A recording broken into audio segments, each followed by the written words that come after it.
everyone, it's Eden, and today I have on no makeup because it's gloomy outside and I have cramps. And what better to relieve cramps than some yoga?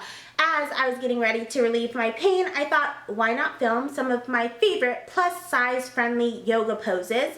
Some of them are a bit advanced, some of them are beginner friendly, and some of them I use some modifications to show you how you could do them at home. If you'd like another video with more beginner friendly yoga poses, thumbs up this video so that I know that you like it. But on to my favorite yoga poses. I'm going to start off in Sun Salutation Pose. This is an extended version of Sun Salutation where I'm really going to stretch out my spine in preparation for my first pose, which is going to be the wheel pose or the bridge pose. So I'm going to set my feet outside of my mat, lower back vertebra by vertebra, and catch myself with my hands. Make sure you're breathing throughout this pose. It's one of my favorite poses for core strength. Next, I'm going to give myself a little hop to get me into my dancer's pose. You'll see this pose a lot on Instagram. I set my focus ahead, lift my hand, and then my leg will follow. This is great for your core and for strengthening the legs and tendons in the foot. I do the same on the other side. Lift that hand, lift that leg, and focus ahead of you. Great for concentration and meditation. If you're new to yoga, they have these fun little tools at Target for about $6. This one's by Jam. You just go ahead and slip one in through the loops on the other side and make a little loop. Stick your foot into said loop and tighten securely around your foot.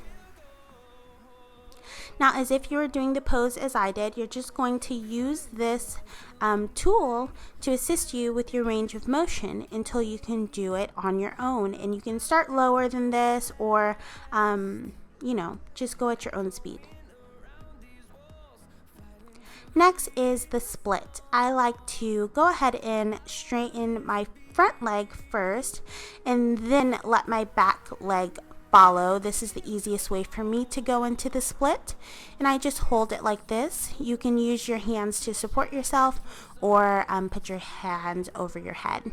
This is a half split. If you don't quite have your split down yet, just use this to stretch out your back leg. You can do this with your front leg as well until you have a full split on your own. My next pose is Star Pose. It's so much fun and it's so cute. It reminds me of a little starfish.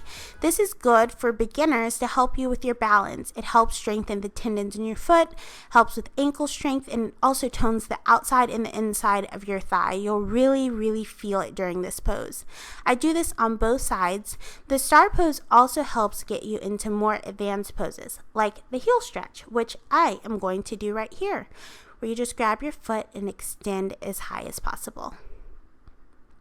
Lastly is Warrior's Pose. This really helps tone the thighs. I go deep down into it, into a lunge, and make sure that my knee doesn't extend over my foot. Lastly, I like to meditate a little bit, and I do a little bit of cat-cow. This is typically done on the knees, but I'm going to do it in seated position, and you're just lengthening the spine to loosen it up from those dancer's poses and bridges. And I like to wiggle around a little bit just to release any tension that might be in my hips from my poses that I did today. Lastly, I like to give myself a little mantra, like keep an open mind, keep an open heart, practice unconditional compassion, and don't take shit from anyone. We'll see you next time, guys. Bye-bye.